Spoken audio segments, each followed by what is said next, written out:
Well, what's happened? It's Son, Sonny. She lost the last appeal. Well, what does that mean? Well, what that means is next week she's gonna be hanged.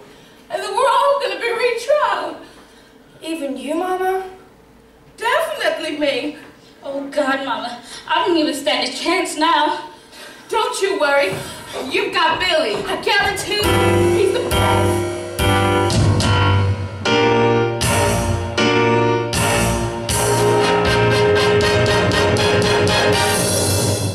Ladies and gentlemen, presenting the Silver Tongue, Prince of the Courtroom, the one and only Billy Flynn.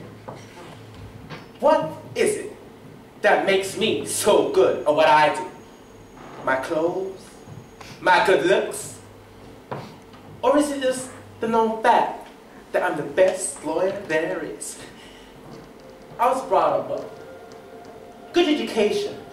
Always had my eyes on the prize. But it wasn't that easy.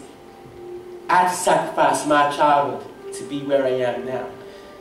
Having one of the top jobs in the country, but never being able to have that normal life. I was isolated, drawn away from other people that may interfere with what my parents wanted me to achieve. It was all about them, never about me. I was their child, their son, the one that only got to see them for half an hour a day. Forgetting my birthday and trying to make up for it by buying me presents. Just for once, I wanted to spend a whole day with them without any interruptions or excuses from them. But I never got that.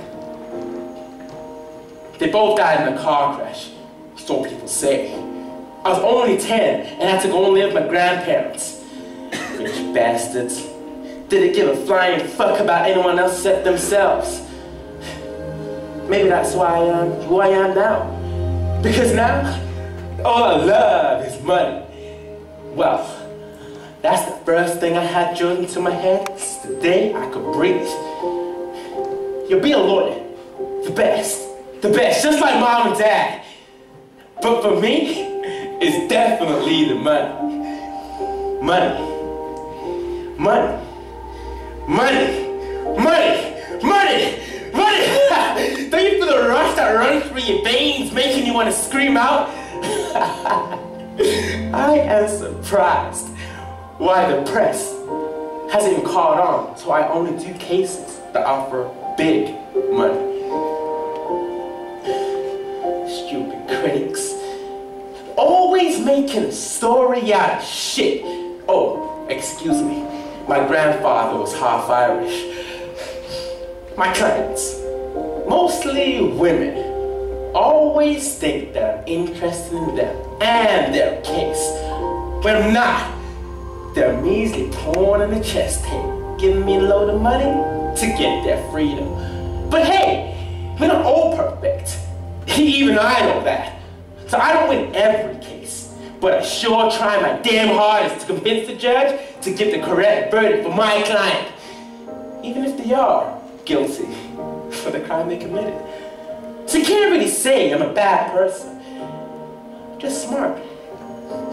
I want to be known throughout all generations of how impressive I am now, and how I lived to fight innocent lives.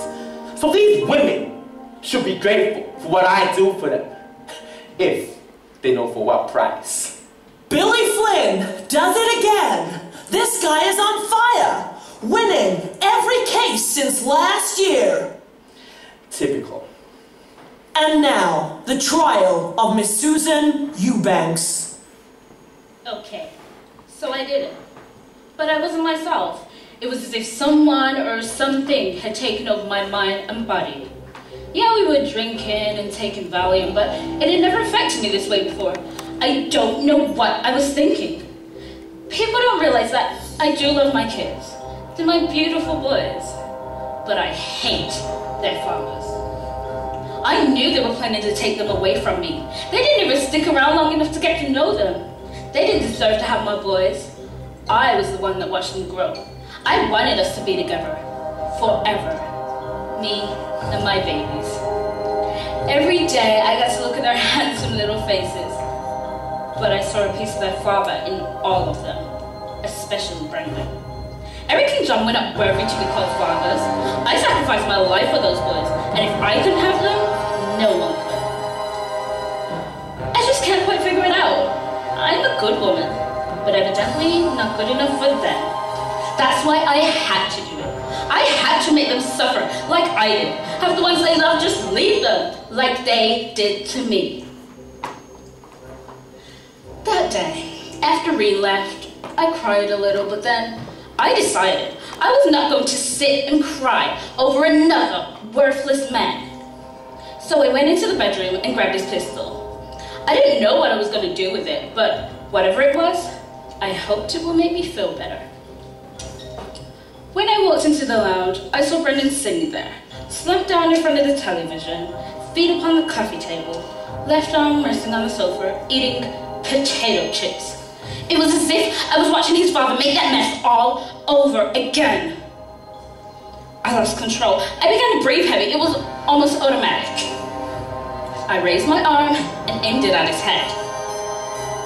It was strange. It felt as if John was completely gone.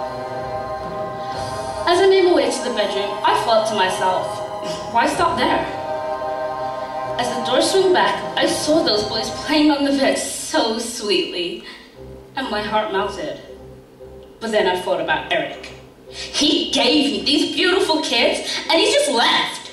I went through hell. I didn't want to be tied to him, but when I filed for divorce, he refused. I don't know why he was trying to play with me. He knew that Reed and I were getting serious. He just wanted to hurt me even more. As the door swung back, I saw those boys playing on the bed. Austin turned towards me, and straight away I pulled that trigger. Brigham didn't even have the time to turn, as the metal was already on its way out of the other side of his skull. Matthew looked so afraid. His little hands trembled, and he was all teary-eyed, so I pulled that trigger again. I didn't even see him fall. As I made my way back to the bedroom, I passed the mirror in the hallway. I looked at myself and I thought, we were all better off dead. And we wouldn't stay together this way. So I raised that pistol from my side, closed my eyes, and I pulled that trigger one last time. I fell to the floor, and the next thing I remember was waking up in a hospital, handcuffed to the bed.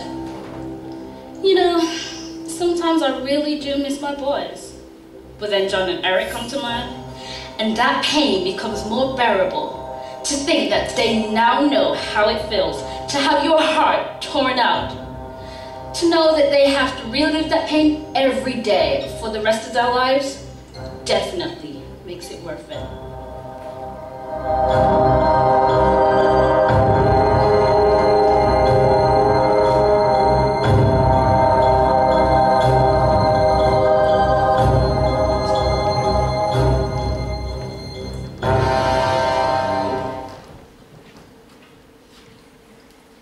So, Miss Eubank, is it true you were shot in the stomach by your ex-husband, and the actions you took were merely self-defense to protect your children? Yes, that's true. After a day of drinking and taking Valium, we began a fight. Yeah, I slashed his tires, but he went crazy. I didn't know what else I could do. Susan, you're an honest girl. And the medics believe that it was a total loss of control, mind and body. Would you say this is true? I phoned one of the boys' fathers. I told him that I wasn't feeling right and he should come right over and collect his son. The next thing I knew, the sheriff's department had arrived. I must have completely blacked out. It was the result of this blackout and diminished state of mind. You were not in control of your actions. Having been spending the day drinking and using prescribed drugs, along with past heartaches and current domestic disturbances, you became like a robot. It's true. Like a butterfly crushed on a wheel. I wanted to be a nun. I was born on a chicken farm outside the pack. I was born in a beautiful southern corn dent. My parents are dead. Family fortune swept away. I fell into a runaway relationship. I was drawn like a moth to the flame. I have seen my soul. Like a butterfly crushed on a wheel. I wanted to be a nun. I wanted to be a nun.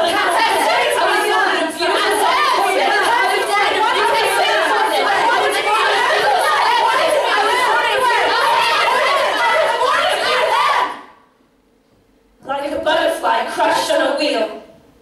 Jury, the decision is yours. How do you find my client? Not guilty.